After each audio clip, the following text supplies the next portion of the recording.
आणि भाजपचे प्रदेशाध्यक्ष चंद्रशेखर बावनकुळे यांनी उद्धव ठाकरेंवर जहरी टीका केली आहे। उद्धव ठाकरे वैफल्यग्रस्त आहेत, ते सत्तेसाठी पिसाळलेले आहेत असा हल्लाबोल चंद्रशेखर बावनकुळेंनी केलाय।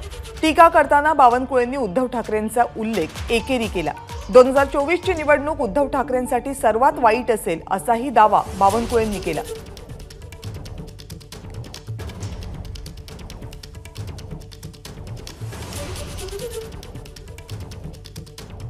उद्धव ठाकरे वैफल्यग्रस्त परिस्थितीमध्ये निराश असलेल्या आणि ज्याप्रमाणे बुद्धिभ्रंश होतो त्याप्रमाणे उद्धव ठाकरे वागत आहे की मागच्या वेळी तुम्ही 18 खासदार मोदींचा फोटो लावून निवडून आले होते। मोदीजी देवेंद्रजींचा पुढाकार होता, मोदींचा तुम्ही फोटो लावला। जेव्हा मोदींचा फोटो लावला तेव्हा औरंगजेब नव्हते। देवेंद्रजींनी तुम्हाला संपूर्ण प्रकारचं छत्र दिलं तेव्हा ते औरंगजेब नव्हते।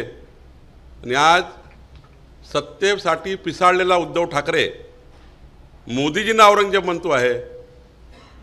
जेवढ्या उद्धव ठाकरे शिमगा करतील, जनता मतदानातून शिमगा केल्याशिवाय राहणार नाही। उद्धव ठाकरेंच्या राजकीय